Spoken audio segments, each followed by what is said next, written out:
I'm gonna keep this intro simple just because you've read the title already, and if you keep up with other Pokemon anime YouTubers, you've probably already seen a video similar to this, but I wanted to voice my own personal opinions on this topic.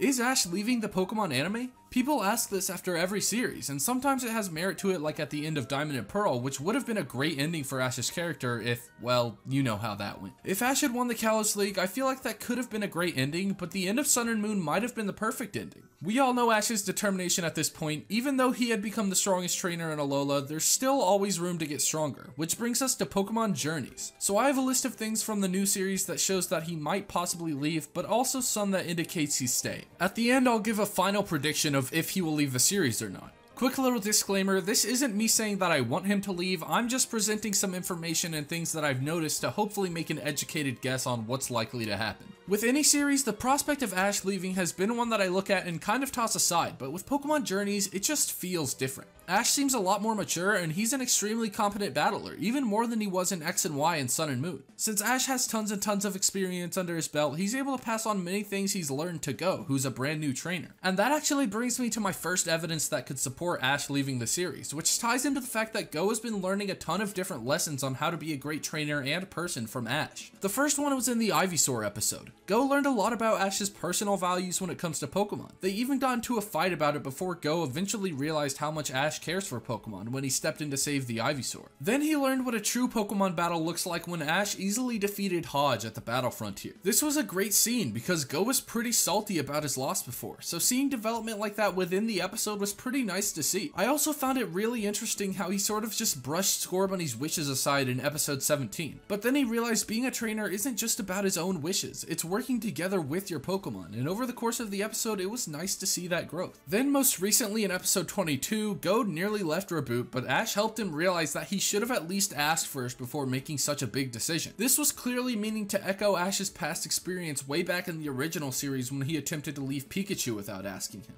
So overall, it really does seem that even though they are really great friends and they have a sibling dynamic, Ash is also taking an unspoken role of being sort of a mentor to Go by passing on many different lessons based on the knowledge and experience he's gained over the course of his many journeys. There's also the theory that Go is going to replace Ash as the main protagonist for Pokemon, and yeah, I totally get this. Go has such different aspirations, but at the end of the day, it would still be a good goal for a long-running protagonist to have. I mean, there are nearly 1,000 Pokemon, and I can see Go taking over if Ash wins the World Coronation series. And my friend Lumiose trainer Zach said this in his video with Entity Maze, but Go's goal is endless. Pokemon the games are never gonna end, so when Generation 9 comes out, there's a strong chance that Go will travel and catch everything there, and from then on just go from region to region like Ash and going to each region's league. I do also want to point out the fact that Ash has become an extremely competent battler over his travels. He's a champion now, we all know that, so he's obviously not going to be traveling to a different region and trying to become champion of that one. He has his sights set at being number 1, not in Kanto, not in Galar, number 1 of the world, and that's a stark contrast from wanting to win a regional league. I mean, obviously becoming champion of Alola is amazing, it's great, but imagine World Monarch Ash. He'd officially be the best like no one ever was. What would there be to do after that? They don't really have the luxury that shows like Dragon Ball have. They can't really just be like, oh well, Ash is the strongest in the world, time to introduce trainers from alternate universes. I mean, they can, but that would take away the realism in my opinion. It's Pokemon, obviously realism wasn't really on the mind, but what I mean by that is the anime has always felt like an organic, living, breathing world. If Pokemon was real, that's what the world would look like mostly.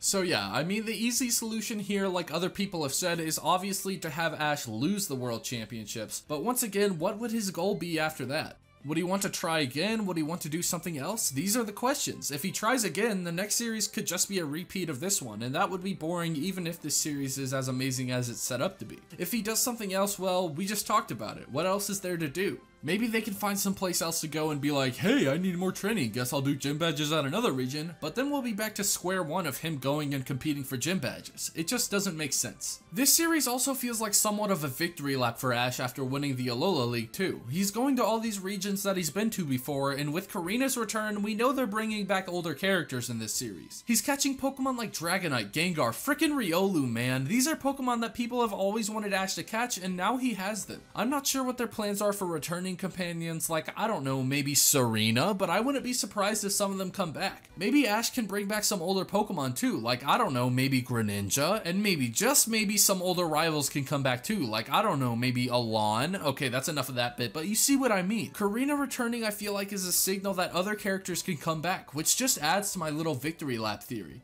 A reason I think tells us that Ash could stay in the anime is the fact that at this point he's been with the franchise so long that he's basically another mascot. In my opinion, removing Ash from the anime means removing Pikachu too, and you really can't have the flagship TV show not have the mascot Pokemon. That being said, there is the new movies that they've created recently. This tells us the tale of an alternate universe Ash Ketchum, which means if main universe Ash happens to leave the series for whatever reason, he'll still be relevant to the series because of the movies. And that's a huge point that actually inspired me to make this video. If you ask me, I would despise this. If you follow me on Twitter, which you should totally do, you will know that I hate the alternate universe. It's just not for me. I don't like watching the fake Ash that kind of erases the progress of Ash that I grew up with. So that little tangent aside, do I think that Ash is going to leave the Pokemon anime? The short answer is no, and this I guess is a more realistic answer than you probably were hoping for, but like from a monetary standpoint, why would they write Ash out of the show? I certainly would be less emotionally invested in the anime, and I know a ton of other people would be as well. We're talking about millions of people who would likely quit watching the Pokemon anime altogether.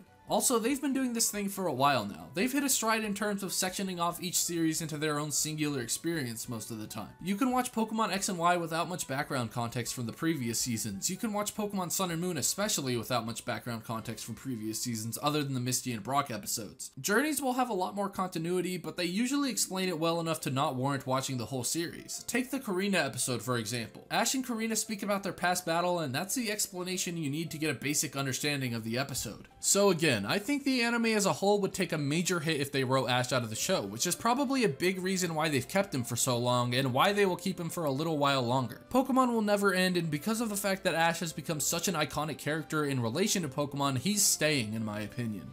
I know the mature thing is to want your character to have a great ending and move on in life, but I don't know, man. To me, Pokemon without Ash Ketchum just wouldn't feel right. It would obviously at the end of the day still be Pokemon, but Ash is like my favorite character in the anime, obviously, but also in like any medium. I just love him as a character, so if he were to leave, of course I would be sad. I would cry a ton, honestly. So I personally want Ash to stay in the anime for the foreseeable future, but I do get the concerns that after the series it might get stale. So my final verdict is no, he's not leaving. Ash Ketchum will continue to be the main protagonist of the Pokemon anime. Real quick before I hit you with that end card, thanks to everyone for 2,000 subscribers. It's kind of crazy that I thought it would take until the end of the year to hit this milestone, but we've doubled this channel's sub count in a matter of months, so thanks for that. If you're new, don't worry, it's not too late to drop a sub. I got some exciting plans for this channel over the next several months, so I hope you stick around to see it all. That's pretty much it for this video though, so with all of that out of the way, my name is Zoro, and make sure to stay tuned to this channel as the journey continues.